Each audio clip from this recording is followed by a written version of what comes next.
জানি আমি তোমার দু চোখ আজ আমাকে খোঁজে না আর পৃথিবীর ওপরে।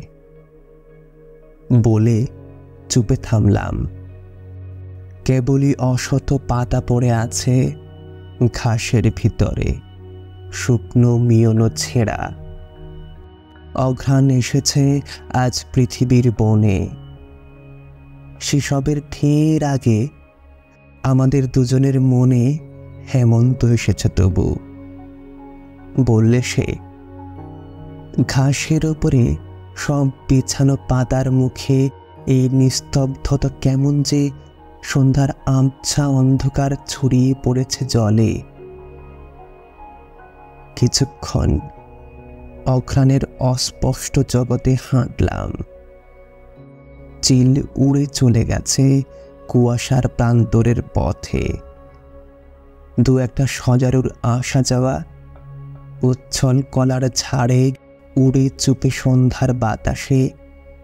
লক্ষ্মী পেঁচা হিজলের ফাঁক দিয়ে বাবলার আঁধার কলিতে নেমে আসে।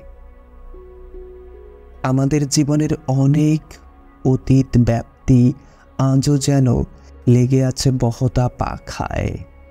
ওইসব পাখিদের, ওইসব দূর দূর ধান খেতে ছাদ কুড়ো মাখা ক্লান্ত জামের শাখায়। নীলচে ঘাসের ফুলে ফড়িংয়ের হৃদয়ের মতো নীরবতা ছড়িয়ে রয়েছে এই প্রান্তরের বুকে। আজ হেঁটে চলি, আজ কোনো কথা নেই আর আমাদের। মাঠের কিনারে ঢের ঝরা ঝাউ ফল পড়ে আছে।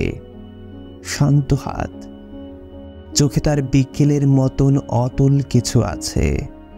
খড়কুটো উড়ে এসে লেগে আছে শাড়ির ভিতরে। সজনে পাতার গুঁড়ি চুলে পেথে গিয়ে নড়ে চড়ে। পতঙ্গ পালক জল, চারিদিকে সূর্যের উজ্জ্বলতা নাশ। আলেয়ার মতো ওই থানগুলো নড়ে শূন্যে কিরকম অবাধ আকাশ হয়ে যায়।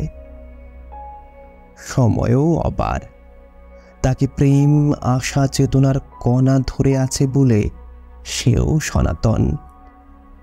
কিন্তু এই ব্যর্থ ধারণা সরিয়ে মেয়েটি তার আঁচলের চোর কাঁটা বেছে প্রান্তর নক্ষত্র নদী আকাশের থেকে সরে গেছে যেই স্পষ্ট নির্লিপ্তিতে।